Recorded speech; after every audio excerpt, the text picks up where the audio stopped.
আসসালামু আলাইকুম। আজ আমি আপনাদের জন্য নিয়ে এসেছি মুচমুচে বাঁধাকপির পাকোড়া রেসিপি। খুব সহজ উপায়ে কম উপকরণ দিয়ে তৈরি করা যায় এবং খেতে হয় অসাধারণ। বিকেলের নাস্তা কিংবা অতিথি আপ্যায়নের জন্য পারফেক্ট। তো চলুন শুরু করা যাক। প্রথমেই উপকরণগুলো দেখে নিন। আমি বাঁধাকপি এভাবে কুচিয়ে নিয়েছি, কাঁচামরিচ কুচি, পেঁয়াজ কুচি, ধনিয়া পাতা কুচি এবং আরও নিয়ে নিয়েছি মসুর ডাল বাটা। আপনারা ব্লেন্ড করেও নিতে পারবেন, সেই ক্ষেত্রে অল্প পানি দিয়ে ব্লেন্ড করে নিতে হবে। এখন আমি বাঁধাকপিতে লবণ দিয়ে দিব। লবণ দিয়ে এটি ভালোভাবে কষলিয়ে নিব।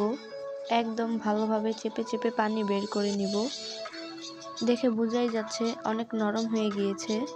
এই পর্যায়ে ভালো করে চেপে চেপে পানি বের করে নিব। এতে পাকোড়ার মিশ্রণ ভালোভাবে তৈরি হবে এবং অতিরিক্ত পানি থাকবে না।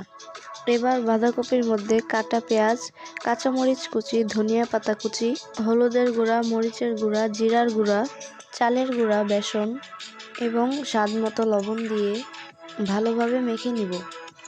যদি মনে হয় মিশ্রণ বেশি শুকনো তাহলে সামান্য পানি দেওয়া যাবে, কিন্তু খুব বেশি দেওয়া যাবে না।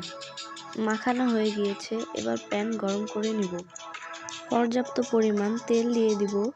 তেল গরম হয়ে এলে মাখানো অংশ থেকে অল্প অল্প করে এরকম শেপ করে তেলে দিয়ে দিব।